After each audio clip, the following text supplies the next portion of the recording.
María Delgado jamás imaginó en sus peores pesadillas que el último rastro tangible, la última huella física de su difunto esposo Javier, sería un montón de madera podrida y metal oxidado que se balanceaba con una tristeza infinita y casi humana, en el muelle más olvidado, sucio y lúgubre del puerto de San Juan. Mientras la brisa salada y pegajosa golpeaba su rostro pálido, esculpido por el insomnio y el duelo, y el olor penetrante a algas en descomposición y pescado muerto llenaba sus pulmones, ella miraba con una mezcla de incredulidad, dolor y una rabia sorda aquel pesquero decrépito que todos en el pueblo, sin excepción, llamaban chatarra inservible.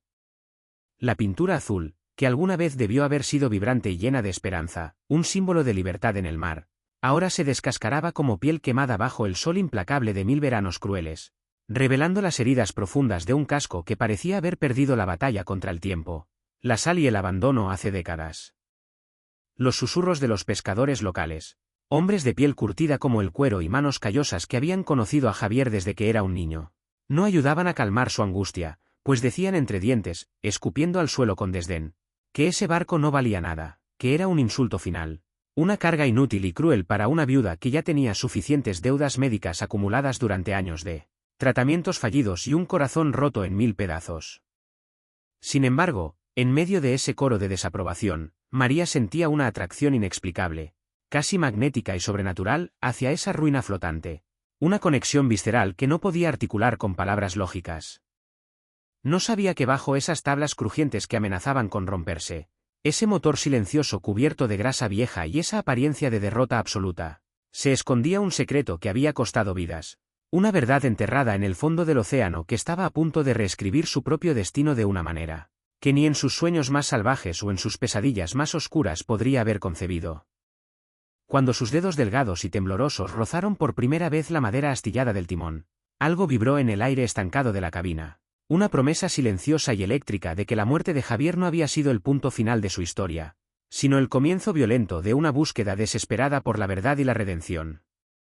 Antes de continuar con esta historia que cambiará tu forma de ver el destino y el coraje, por favor presiona el botón de suscripción para alegrarme el día y déjame saber desde dónde estás mirando en los comentarios, porque lo que viene a continuación es un viaje épico que no querrás perderte. La mañana en que se leyó el testamento, el cielo estaba gris y plomizo, una bóveda pesada y opresiva que amenazaba con aplastar el mundo y que reflejaba perfectamente el vacío abismal que María sentía en su pecho, un agujero negro que absorbía toda la luz desde que Javier había partido de este mundo tras una larga, agonizante y costosa enfermedad que lo había consumido poco a poco, robándole su fuerza y su risa. Aunque la pequeña oficina del notario olía a café rancio, polvo acumulado durante décadas y papeles viejos que amarilleaban en las estanterías de madera barata, la tensión en la sala era tan palpable que casi se podía cortar con un cuchillo, cargando el aire de electricidad estática. Los familiares lejanos de Javier, primos segundos y tíos que apenas habían visitado durante la enfermedad y que nunca habían ofrecido ayuda, esperaban con ansias mal disimuladas. Sus ojos brillaban con la codicia rapaz de buitres que esperan una herencia sustancial sin haber movido un dedo, pues sabían que Javier había trabajado duro toda su vida como ingeniero naval de prestigio y esperaban cuentas bancarias ocultas o propiedades de valor en la capital. Pero cuando el abogado, un hombre mayor con gafas gruesas, manchas de edad en las manos y una voz monótona que adormecía, leyó las últimas voluntades, el silencio cargado de expectativa se rompió violentamente con murmullos de confusión, desdén y risas ahogadas llenas de burla. A sus primos y hermanos les dejó las pocas tierras áridas que poseía en el interior del país y los modestos ahorros que quedaban en el banco, sumas pequeñas pero útiles para saldar deudas inmediatas o comprar algún capricho. Sin embargo, para su amada esposa María, la mujer que había sostenido su mano hasta el último suspiro y le había limpiado el sudor de la frente en sus noches de fiebre, dejó algo que nadie sabía que aún poseía, la vieja embarcación de su padre, atracada y olvidada en un rincón del puerto pesquero donde solo iban a morir los barcos que ya no servían para nada. Nadie entendía por qué Javier, un hombre sensato, lógico y profundamente amoroso, cargaría a su viuda con semejante responsabilidad financiera y emocional. Un barco que según los registros portuarios no había navegado en más de 15 años y cuyo costo de desguace, limpieza y tasas portuarias atrasadas probablemente superaría por mucho cualquier valor residual que pudiera tener la madera podrida o el metal oxidado. María, sentada con las manos apretadas tan fuerte sobre su regazo que sus nudillos estaban blancos como el hueso, vestida de un negro riguroso que acentuaba su palidez fantasmal, no dijo una palabra, ni una queja, ni derramó una lágrima frente a ellos. Simplemente asintió con una dignidad silenciosa y estoica que ocultaba el torbellino de preguntas, dudas y miedos que giraban en su mente como un huracán contenido a punto de desatarse. Al día siguiente, decidida a entender el extraño y aparentemente cruel legado de su esposo, y buscando desesperadamente una señal que le diera sentido a su soledad, María caminó hacia el muelle bajo la luz pálida y fría del amanecer, ignorando las miradas de lástima y los comentarios burlones de los viejos marineros que remendaban redes en el muelle y que comentaban en voz baja, creyendo que ella no los escuchaba, sobre la locura de mantener a flote esa desgracia naval en lugar de hundirla y cobrar el seguro, si es que alguna aseguradora era tan tonta como para cubrirla. El barco se llamaba la Gaviota Solitaria, un nombre que parecía una broma cruel del destino dado su estado de abandono absoluto, con el óxido cubriendo cada centímetro de las barandillas metálicas como una enfermedad contagiosa de color naranja y el musgo verde y resbaladizo reclamando la cubierta como si fuera parte del fondo marino y no una nave de superficie. Pero María subió a bordo con el corazón latiendo con fuerza contra sus costillas, sintiendo como la estructura se quejaba y gemía bajo su peso ligero, crujiendo como si le doliera la existencia misma y amenazara con desintegrarse allí mismo, enviándola al agua sucia del puerto. No buscaba tesoros, ni oro, ni explicaciones lógicas que satisficieran a los abogados o a los acreedores. Solo buscaba sentir a Javier una vez más, estar en el lugar que él había elegido específicamente para ella, respirar el mismo aire que él había respirado en sus visitas secretas al puerto que ella desconocía. Mientras sus manos limpiaban una capa de polvo grueso y grasiento de la cabina del capitán, sus ojos se llenaron de lágrimas calientes al imaginar a su esposo en este mismo lugar, quizás soñando con aventuras que nunca pudo realizar debido a su enfermedad, o quizás ocultándose del mundo y de su propio dolor. Fue entonces, mientras frotaba con fuerza y rabia una mancha persistente de aceite en la pared trasera de la cabina, justo detrás de donde habría estado la silla del capitán, cuando notó que una de las tablas de madera de caoba no estaba alineada perfectamente con las demás, y al presionar con curiosidad y un poco de frustración acumulada, la madera cedió con un clic suave y mecánico, revelando un compartimento oculto y oscuro que no aparecía en ningún plano del barco y que claramente había sido construido a mano con gran cuidado y precisión. El corazón de María dio un vuelco violento, casi doloroso, cuando metió la mano en la oscuridad del hueco, temiendo encontrar ratas, nidos de arañas o simplemente vacío, pero sus dedos tocaron el metal frío y liso de una caja pequeña y pesada. La sacó con cuidado extremo, como si fuera una bomba a punto de estallar o una reliquia sagrada de cristal frágil. La caja estaba cerrada con un candado simple de latón para el cual no tenía llave, pero la madera podrida del marco de la ventana le ofreció una herramienta improvisada en forma de un clavo, largo y oxidado con el que, impulsada por una adrenalina repentina y una necesidad de saber, forzó la cerradura hasta que ésta cedió con un chasquido seco.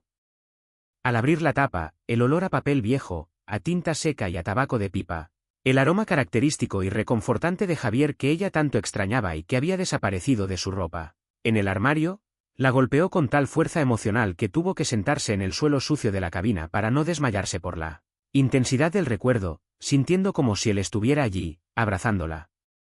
Dentro había docenas de cartas, todas escritas con la caligrafía apresurada y temblorosa de Javier, fechadas en los últimos 6 meses de su vida, cuando el dolor lo mantenía despierto por las noches y ella creía que él dormía o miraba la televisión en el salón. Debajo de las cartas, doblado muchas veces hasta quedar del tamaño de un pañuelo compacto, había un mapa náutico antiguo, amarillento y frágil, lleno de anotaciones en tinta roja, cálculos matemáticos complejos en los márgenes y coordenadas que no tenían sentido inmediato para ella pero que parecían gritar una urgencia desesperada. La primera carta, manchada con lo que parecía ser una gota de café o quizás una lágrima antigua, comenzó a aclarar la niebla de misterio que rodeaba el barco y la vida secreta de su marido. En ella, Javier confesaba con una honestidad brutal que el barco no era simplemente una herencia sentimental o un capricho de un moribundo, sino la clave de un secreto familiar oscuro y peligroso que se remontaba a la década de 1970. Explicaba que su padre, el suegro que María nunca llegó a conocer porque había desaparecido en el mar años atrás, no era el simple pescador pobre que todos creían. En realidad, había estado involucrado en una expedición científica clandestina financiada por un grupo de idealistas que buscaban fuentes de energía alternativas. Javier explicaba con palabras llenas de miedo y urgencia que su padre no había muerto en un accidente de pesca, común debido a una tormenta como se había dicho en el informe oficial del pueblo y de la policía corrupta, sino que había hundido deliberadamente su propio barco de investigación, el Estrella del Norte, para proteger sus descubrimientos revolucionarios de una corporación energética despiadada que quería robarlos, para enterrarlos y seguir lucrando con el petróleo fósil. El mapa que María sostenía en sus manos temblorosas señalaba el lugar exacto del naufragio intencional, un punto en el océano profundo y traicionero marcado con un círculo rojo intenso, y las instrucciones eran claras y aterradoras. Debía recuperar los diarios de investigación y los prototipos que estaban guardados en una caja fuerte, impermeable de titanio dentro del pecio, antes de que la corrosión terminara de destruir el casco o los enemigos los encontraran.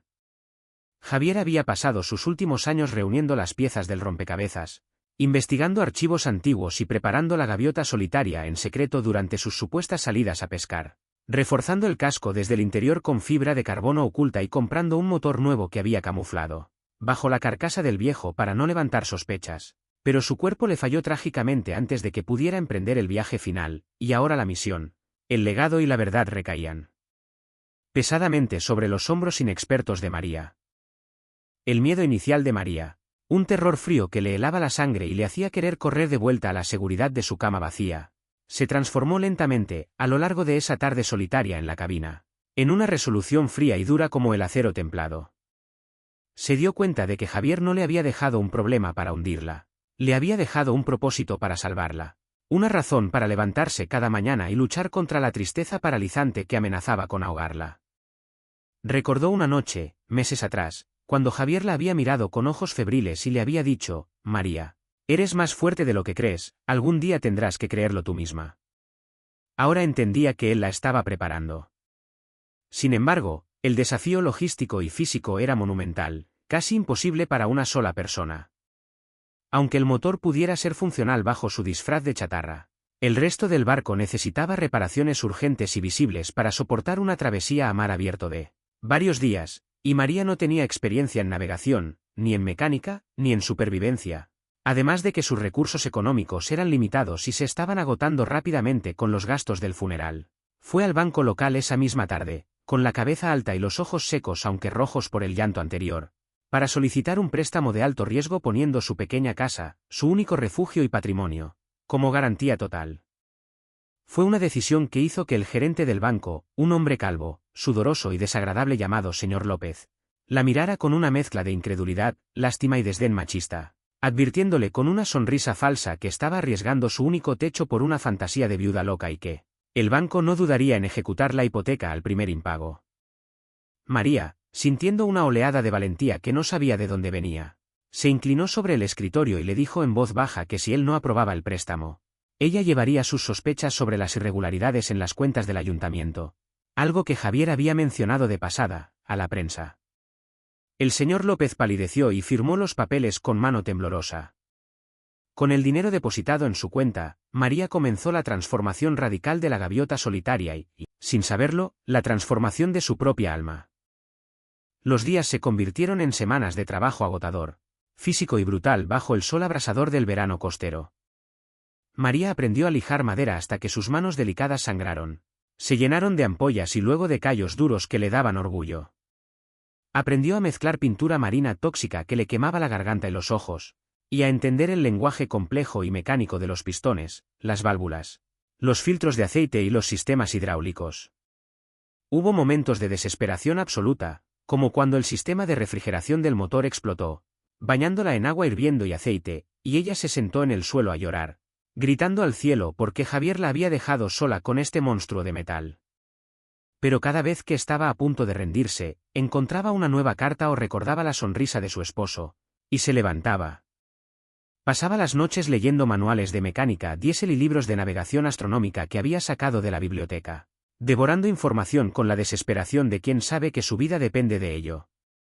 Los pescadores del muelle, que antes se burlaban de ella cruelmente a sus espaldas, comenzaron a observarla con un respeto reacio y silencioso, viendo cómo esa mujer delgada, pálida y supuestamente frágil se transformaba en una fuerza de la naturaleza. Un viejo mecánico llamado Don Pedro, un hombre de pocas palabras con una barba blanca manchada de grasa y que había sido amigo secreto del padre de Javier, se acercó una tarde con una caja de herramientas pesada, y sin decir una palabra de saludo, Comenzó a ayudarla a ajustar el sistema de transmisión que le estaba dando problemas. Don Pedro se convirtió en su mentor silencioso, su guardián y su maestro, confesándole una noche, bajo el efecto de un par de cervezas, que él se sentía culpable por no haber apoyado al padre de Javier años atrás, y que ayudarla a ella era su forma de pedir perdón a los muertos. Le enseñó a leer las nubes para predecir tormentas, a escuchar el cambio sutil en el sonido del viento, a respetar la inmensidad aterradora del océano y a entender que el mar no es cruel ni amable, sino simplemente indiferente. Le advirtió con gravedad que el lugar marcado en el mapa era una zona conocida como el cementerio de los barcos, un área de corrientes traicioneras, remolinos impredecibles y tormentas repentinas que habían reclamado la vida de muchos marineros experimentados. Pero no todos en el pueblo veían con buenos ojos la determinación férrea de María. Un empresario local conocido como el Tiburón, cuyo nombre real era Arturo Valdés, un hombre que había hecho su fortuna con negocios turbios, lavado de dinero y especulación inmobiliaria, había estado comprando propiedades en el paseo marítimo para construir un complejo hotelero de lujo que destruiría el carácter del pueblo y desplazaría a los pescadores. El Tiburón tenía sus ojos puestos en el muelle específico donde estaba atracada la gaviota solitaria, pues necesitaba ese espacio para su marina privada de yates. Visitó a María una tarde calurosa, llegando en un coche deportivo rojo y vistiendo un traje de lino blanco impecable que contrastaba con la suciedad del muelle, ofreciéndole una suma de dinero insultante por el barco, alegando con una sonrisa de depredador que solo quería ayudarla a deshacerse de esa chatarra peligrosa, liberar el espacio para el progreso y quitarle un peso de encima. Pero sus ojos fríos, calculadores y vacíos de empatía delataban sus verdaderas intenciones. Él sabía, o sospechaba gracias a sus espías en el puerto, que había algo más en ese barco, quizás rumores que había escuchado de sus propios contactos sobre la vieja expedición del padre de Javier. Cuando María rechazó su oferta con educación pero con una firmeza inquebrantable, la actitud del empresario cambió instantáneamente de la seducción a la amenaza velada.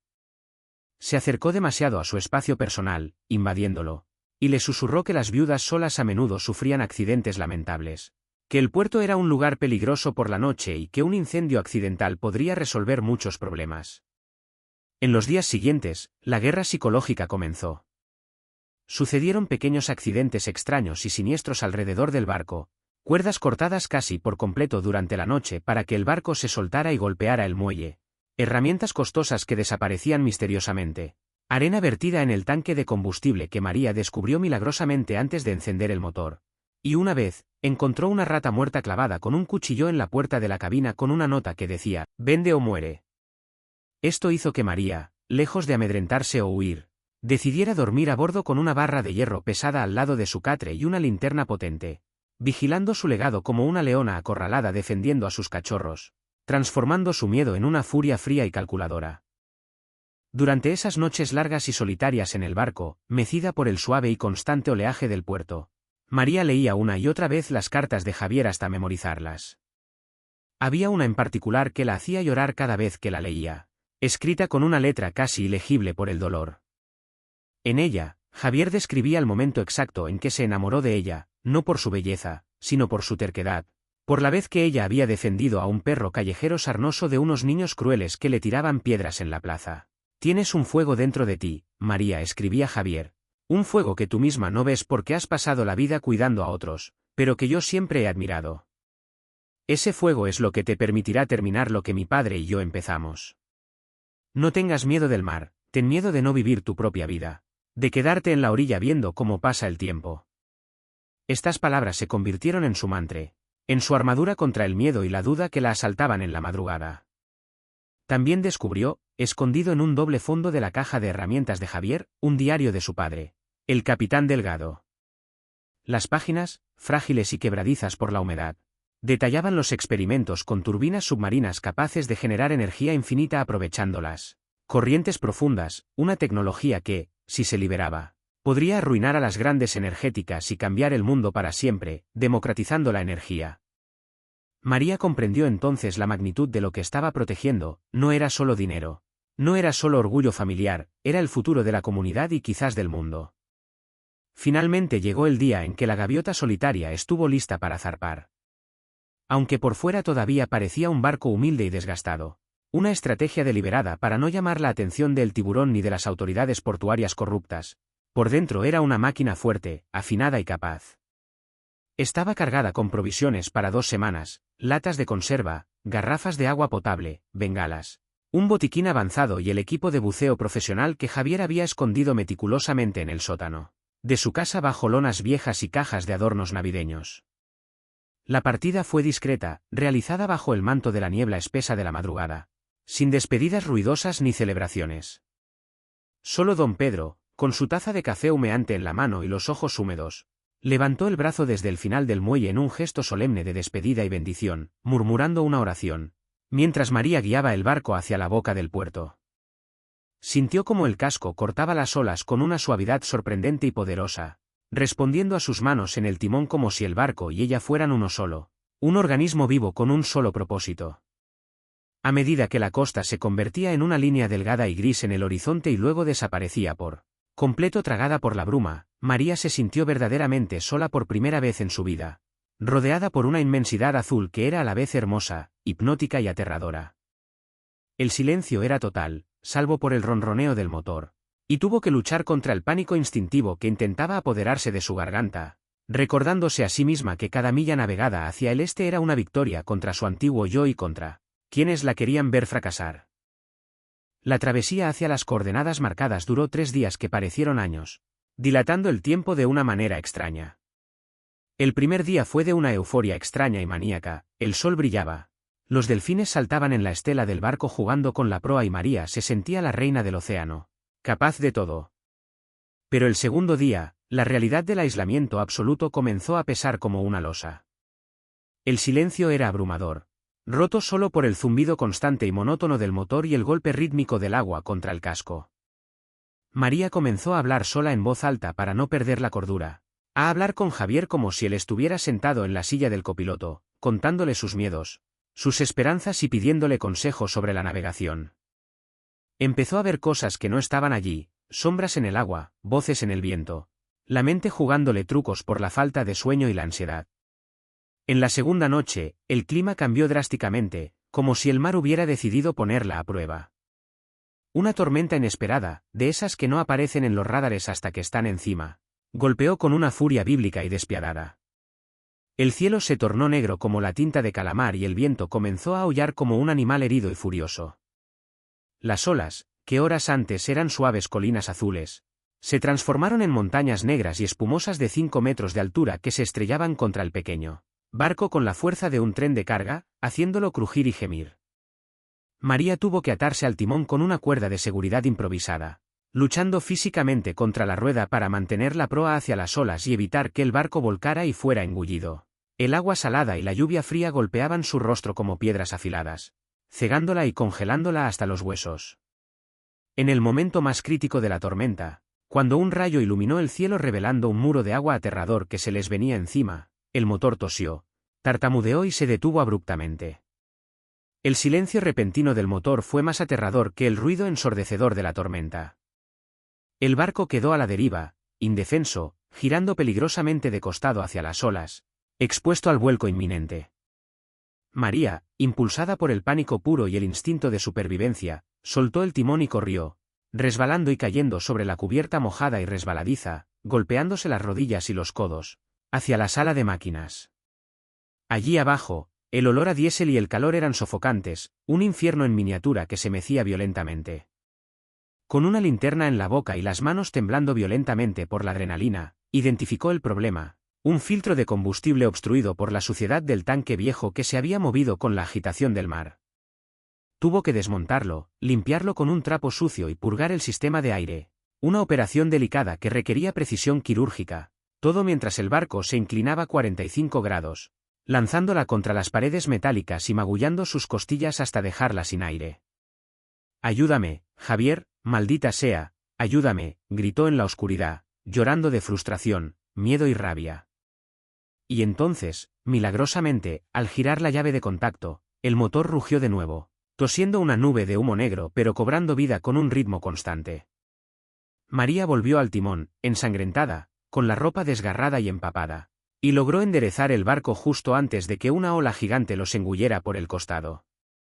La gaviota solitaria, haciendo honor a la resistencia que Javier había previsto y construido con tanto amor, superó la noche infernal, emergiendo al amanecer en un mar tranquilo y cristalino que brillaba como un espejo inocente, como si la tormenta nunca hubiera existido y todo hubiera sido una pesadilla. Al llegar a las coordenadas exactas, el mar estaba en una calma inquietante, casi sobrenatural, como si contuviera la respiración. No había pájaros, no había otros barcos en el radar, solo el azul infinito y el sol implacable. María encendió el sonar de profundidad, un equipo moderno que había instalado ella misma siguiendo las instrucciones de don Pedro y que había costado una fortuna. La pantalla mostró una línea plana del fondo arenoso, y luego, de repente, una anomalía grande y clara, una estructura metálica y geométrica que descansaba a 50 metros de profundidad. El corazón le dio un vuelco en el pecho. El Estrella del Norte estaba allí, esperando en silencio desde hacía décadas. María se preparó con el equipo de buceo, un proceso lento, metódico y ritualista. Se puso el traje de neopreno grueso, ajustó los plomos en su cintura para compensar la flotabilidad, revisó el regulador de aire y comprobó la mezcla de gases en los tanques dobles. Sabía que a esa profundidad, el nitrógeno en la sangre podía ser mortal si subía demasiado rápido, provocando la enfermedad descompresiva. Javier le había dejado instrucciones precisas, casi paranoicas, sobre los tiempos de descompresión y las paradas de seguridad. No había margen para el error, estaba sola a millas de cualquier cámara hiperbárica o ayuda médica. Al dejarse caer de espaldas al agua desde la borda, el choque térmico le cortó la respiración por un segundo, helándole la piel expuesta de la cara. Luego, el silencio absoluto y envolvente del océano la recibió. Mientras descendía siguiendo la línea del ancla que se perdía en el abismo, vio cómo la luz del sol se desvanecía, filtrándose en rayos azules espectrales que bailaban en la profundidad como catedrales de luz. A los 30 metros, la forma fantasmal del barco hundido comenzó a materializarse entre la penumbra. Estaba cubierto de corales blandos, anémonas de colores vivos y vida marina que había colonizado el metal. La naturaleza había reclamado la tecnología humana. Era un monumento triste, majestuoso y hermoso a la ambición y al sacrificio de su suegro. El Estrella del Norte estaba partido en dos, con la popa incrustada profundamente en la arena y la proa apuntando hacia la superficie como pidiendo ayuda. Entrar en el pecio fue una experiencia claustrofóbica y aterradora que desafiaba a la cordura. Su respiración sonaba fuerte, rasposa y mecánica en sus oídos, amplificada por el regulador, el único sonido en ese mundo muerto. La linterna apenas cortaba la oscuridad densa y llena de partículas del interior del barco, donde los muebles flotaban perezosamente contra el techo invertido y los peces plateados se movían como sombras y espectros entre los restos oxidados. Siguiendo el mapa mental que había memorizado obsesivamente durante semanas, María se dirigió hacia el nivel inferior, hacia el camarote del capitán, navegando por pasillos estrechos e inclinados. Tuvo que apartar escombros flotantes, sillas podridas que se deshacían al tacto y cables sueltos que amenazaban con enredarse en su equipo y atraparla, para siempre. La corriente interna del barco era traicionera, empujándola contra los mamparos oxidados y afilados como cuchillas que podían rasgar su traje o cortar sus mangueras de aire vitales. En un momento de terror puro, su cinturón de plomos se enganchó en un trozo de barandilla rota, impidiéndole avanzar o retroceder. El pánico comenzó a subir por su garganta, haciéndola hiperventilar y consumir su aire precioso demasiado rápido. Cerró los ojos, obligándose a recordar la voz de Javier, calmándola, diciéndole despacio, piensa, respira. Con movimientos lentos y controlados, logró desengancharse, aunque su corazón latía como un tambor de guerra. Sintió una presencia, una sensación de ser observada por los fantasmas del naufragio, pero se dijo a sí misma que eran los fantasmas de su propia mente. Cuando finalmente encontró la pared falsa detrás de un escritorio volcado y cubierto de limo, su manómetro indicaba que le quedaba poco tiempo de fondo. Detrás de un cuadro podrido que se desintegró al tocarlo en una nube de polvo submarino, encontró la caja fuerte. Estaba intacta, desafiando al tiempo. Con manos que temblaban dentro de los guantes de neopreno por el frío y la emoción, introdujo la combinación, la fecha de nacimiento de Javier, seguida de la fecha de su propia boda. El mecanismo giró, resistiéndose al principio por los años de inactividad y corrosión, pero finalmente cedió con un clic que sintió en los dedos. La puerta de la caja fuerte se abrió pesadamente, soltando una nube de sedimentos oscuros que habían estado atrapados allí dentro. En su interior, perfectamente conservado en un contenedor estanco de grado militar, De color naranja brillante y hecho de polímeros indestructibles, estaba el legado de 2 generaciones. La bitácora de investigación completa. Los planos técnicos detallados y varios prototipos de dispositivos pequeños y extraños que parecían turbinas en miniatura de un metal desconocido. María tomó el contenedor, asegurándolo con clips a su chaleco, y sintió un peso enorme desaparecer de su alma, reemplazado por el peso físico del objeto. Comenzó el ascenso, controlando su velocidad escrupulosamente, mirando su ordenador de buceo constantemente para hacer las paradas de seguridad obligatorias mientras su aire bajaba peligrosamente. Flotando en la nada azul durante la parada de descompresión a 5 metros, rodeada de medusas pequeñas, se sintió en paz, en comunión con Javier y su padre. Pero esa paz se rompió violentamente cuando, al mirar hacia arriba, vio una sombra grande y alargada moviéndose sobre ella en la superficie, bloqueando el sol como un depredador gigante. Una silueta que no pertenecía a un pez, ni a una ballena, sino a un casco en forma de V agresiva. Al romper la superficie del agua, jadeando por aire natural y escupiendo el regulador, el sonido de motores potentes y agresivos llenó sus oídos. Una lancha rápida, moderna y de líneas militares, pintada de negro mate para no reflejar la luz, estaba parada a solo 10 metros de la gaviota solitaria, balanceándose en el oleaje. En la cubierta, vestido con ropa náutica de diseño y gafas de sol caras, estaba el tiburón, Arturo Valdés, flanqueado por 2 hombres de aspecto rudo y mercenario, con tatuajes carcelarios y caras de pocos amigos, que portaban lo que parecían rifles de pesca submarina modificados y armas cortas en las cinturas. Arturo la miró con una sonrisa triunfal, cruel y condescendiente, aplaudiendo lentamente de manera burlona mientras se quitaba las gafas. «Bravo, María, bravo», gritó sobre el ruido del mar y del viento. «Sabía que esa cabecita tuya y ese barco de porquería nos llevarían al premio gordo si te presionábamos lo suficiente. Mi padre buscó ese barco y esa tecnología durante años, pero tu suegro fue muy listo, demasiado noble para su propio bien. Ahora, sé una buena chica, no compliques las cosas y pásame el contenedor. Tal vez, solo tal vez, te deje volver nadando a la costa o te tire un salvavidas». El empresario la había estado vigilando todo el tiempo, jugando con ella como un gato con un ratón. Había puesto un rastreador satelital sofisticado y minúsculo en el casco de la gaviota solitaria antes de que zarpara, esperando pacientemente en la comodidad de su yate a que ella hiciera el trabajo sucio, físico y peligroso de localizar y recuperar el tesoro. María, flotando en el agua con el tesoro de su familia pegado al pecho, se sintió atrapada, vulnerable, estúpida y violada en su intimidad. Pero entonces, una furia fría y volcánica se encendió en su vientre, borrando el miedo. Recordó el dolor agónico de Javier, la muerte solitaria de su suegro, las burlas del pueblo, el desprecio del banquero, las amenazas de Arturo.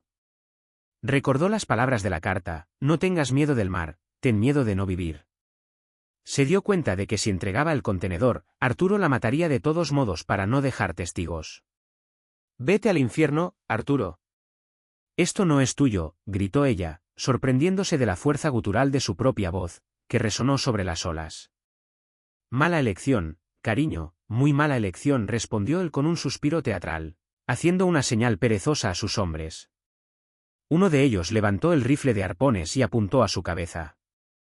Con una agilidad que no sabía que poseía, nacida de la desesperación absoluta, María se sumergió de nuevo instantáneamente, usando el casco de madera de su propio barco como escudo físico. El arpón golpeó el agua donde había estado su cabeza un segundo antes, dejando una estela de burbujas. Nadó por debajo de la gaviota solitaria hacia el lado opuesto, el lado ciego para la lancha, donde estaba la escalerilla de baño que había dejado bajada por precaución.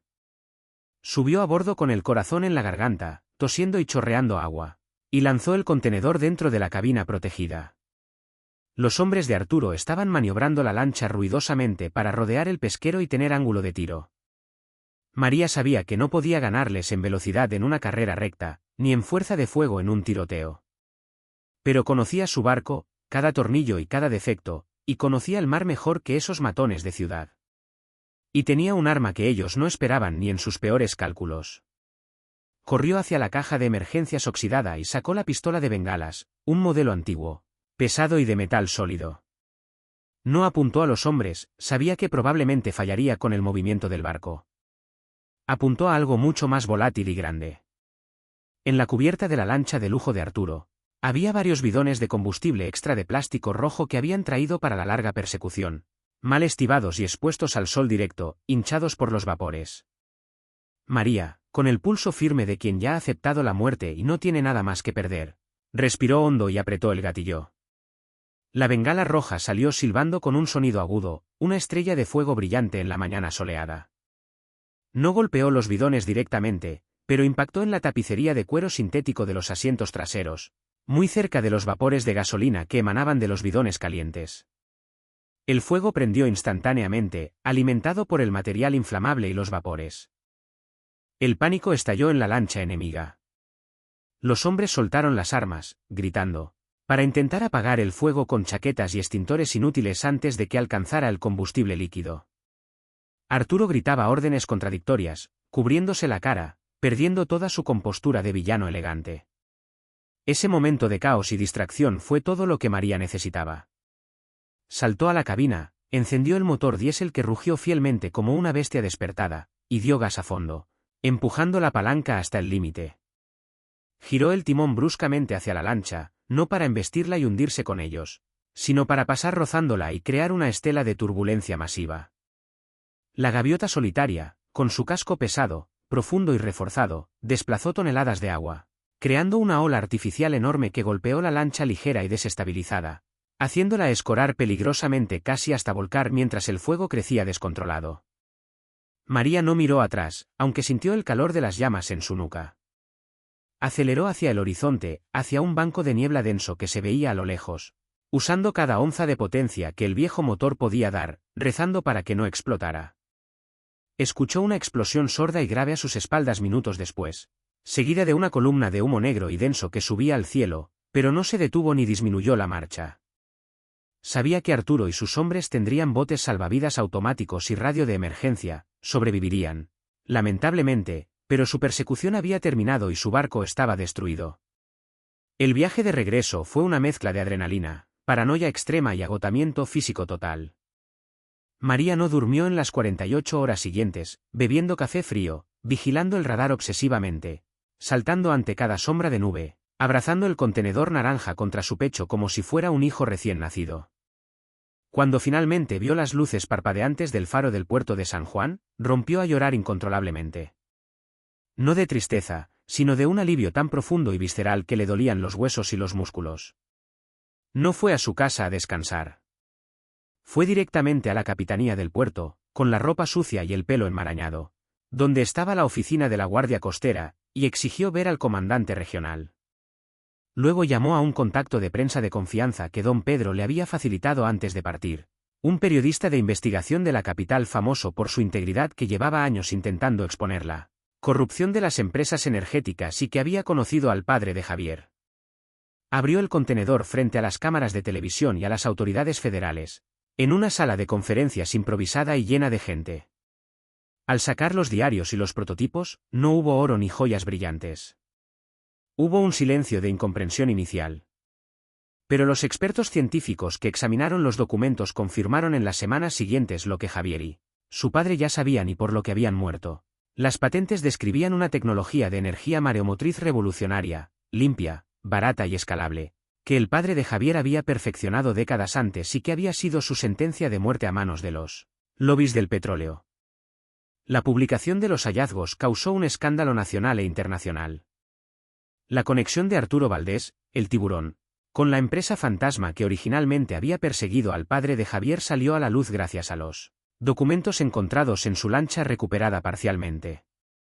La explosión fue investigada, y aunque intentó culpar a María de intento de asesinato, las pruebas de su acoso sistemático, el rastreador ilegal y el testimonio de sus propios hombres, que se volvieron contra él para reducir sus condenas carcelarias, lo hundieron irremediablemente. Tuvo que huir del país para evitar la cárcel, perdiendo su imperio, sus propiedades y su reputación, convirtiéndose en un fugitivo.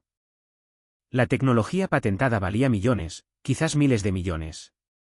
María, asesorada por un equipo de abogados honestos que el periodista le recomendó, licenció la tecnología a una empresa estatal de energía renovable con una condición innegociable escrita en piedra. Una parte sustancial de las regalías debía invertirse directamente en la revitalización del puerto de San Juan y en la protección del ecosistema marino local. En los años siguientes, el pueblo moribundo se transformó radicalmente. Se construyó un centro de investigación marina de vanguardia donde antes había almacenes vacíos y ratas, dando trabajo digno y bien pagado a los hijos y nietos de los pescadores que una vez se burlaron de su barco y que, ahora la miraban con admiración. Se limpiaron las aguas contaminadas, se restauraron los muelles y regresó la vida marina. María Delgado nunca volvió a ser la viuda triste, invisible y silenciosa que todos conocían y compadecían. Pagó su hipoteca y mandó al diablo al gerente del banco, pero siguió viviendo en su pequeña casa llena de recuerdos, ahora sin goteras. Sin embargo, su verdadera casa, su santuario, era el mar. Restauró la gaviota solitaria por completo, sin escatimar gastos, pintándola de un blanco brillante inmaculado. Y la usó no para pescar peces, sino para pescar esperanzas, enseñando navegación y biología marina a los jóvenes del pueblo, para transmitirles el respeto por el océano y la historia de coraje que el barco representaba. Se convirtió en la guardiana de la memoria, una mujer respetada, admirada y un poco temida, con una mirada de acero y una sonrisa sabia que había visto el abismo y había regresado.